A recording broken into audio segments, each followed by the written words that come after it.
My husband Oliver told me, "I married you because you're the boss's daughter," with a smile. I was sick in bed, looking at the scarves and gloves I'd knitted for him tossed aside without care. His words hurt, making me realize I needed to confront him. Oliver and I have been married for 5 years. We don't have kids, but we've been happy together. He's always busy with work, which sometimes leaves me feeling lonely, but he tries to make time for us on his days off, which helps. I met Oliver through my dad, who used to be his boss. Oliver suggested I stay home after we got married, which seemed like a good idea at the time.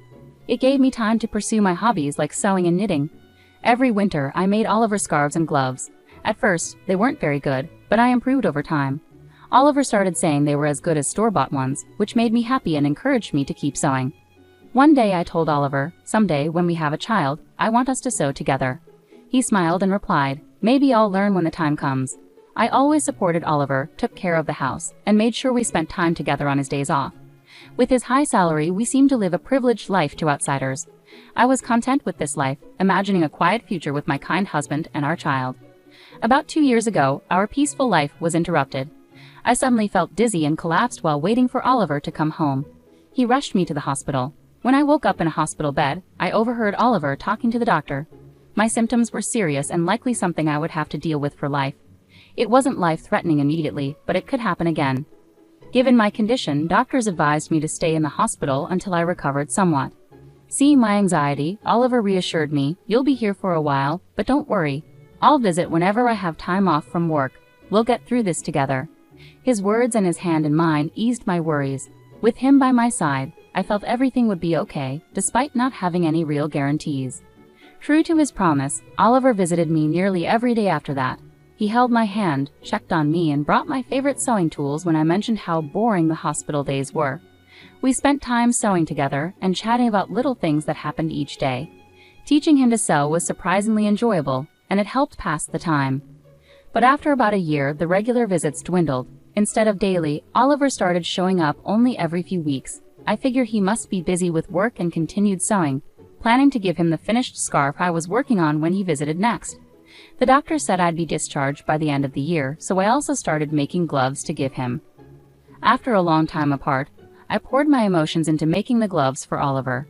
But when he finally visited, he looked coldly at the gloves and said, "Are you still making these? It's annoying." He handed me back the scarf I'd made and divorce papers. The scarf, which I'd worked on tirelessly, looked brand new, untouched since I gave it to him.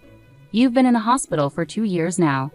I heard you're getting discharged soon, but I can't keep taking care of you," he said. "Let's get a divorce."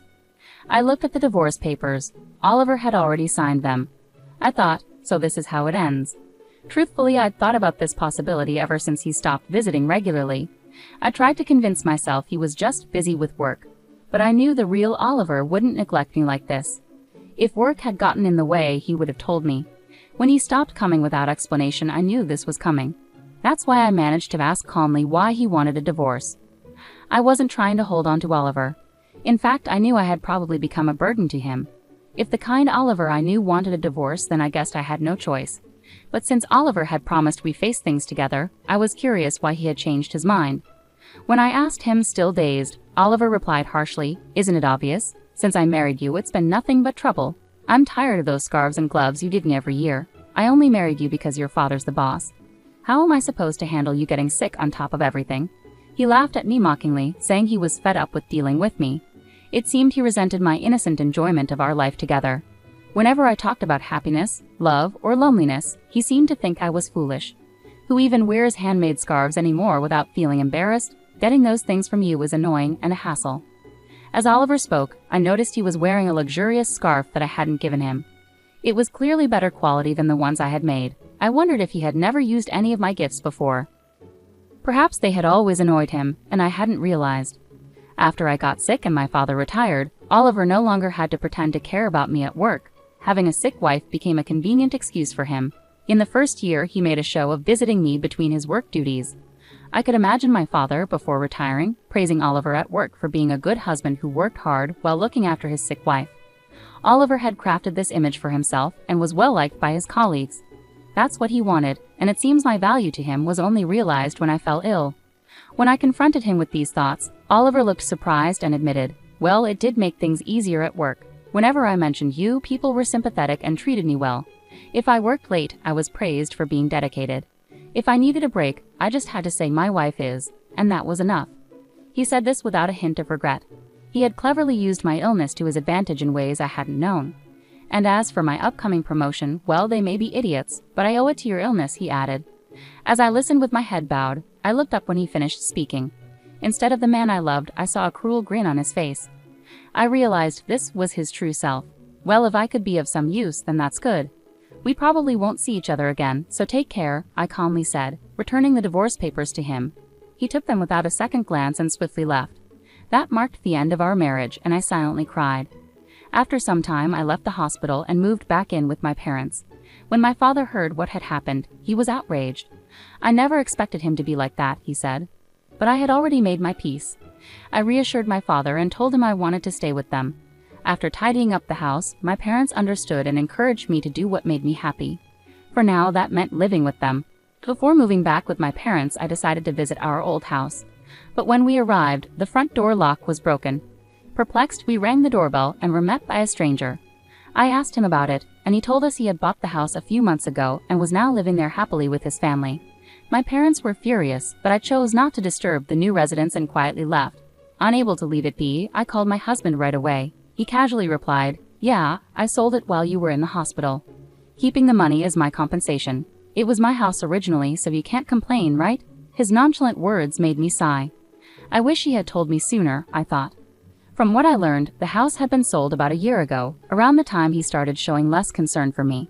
Even if he had planned to divorce me, selling our home without discussing it was shocking. Although we had finalized our divorce by signing the papers, we still needed to discuss dividing our assets after my discharge. We had scheduled a meeting for the following week, but my husband had acted on his own, which was beyond belief. When I calmly confronted my husband over the phone, telling him he didn't understand anything, he seemed puzzled. "What do you mean?" he asked. I replied, "I'll explain next week," and hung up. I smiled at my concerned parents and asked my father for a favor. I shared my plans with him and asked him to get everything ready. "I've already prepared all the necessary documents. There's not much time before our meeting next week, but we'll manage," my father said, with a slightly worried smile. As my father, he probably felt guilty for introducing me to my husband. His anger toward my husband spurred him to do everything possible to help me. I thanked him and looked forward to our meeting day. Just imagining my husband's face made me smile for the first time in a while. With my father's support, I got ready for the meeting. We decided to meet at my parents' house. We sat in a row, my parents and I on one side, and my husband on the other. He must have known my parents were hurt by the divorce, but he seemed indifferent now. He probably felt there was no need to respect my parents anymore. He remained composed, even showing a hint of a smirk. His attitude was disrespectful and arrogant. "I'm the one who's been wronged here, but I don't plan to ask for too much," I said calmly. "The money from selling the house will be enough," my husband replied, trying to appear generous. My father's face turned red with anger, but I gently placed my hand on his to calm him. We knew that in this discussion my husband was the one at a disadvantage, so there was no need for us to get overly upset. "Before we proceed, there's something important to discuss," I continued, and my father handed over a document. It proved that the land under the house my husband sold belonged to my father. "Yes, the house was in your name, that's clear.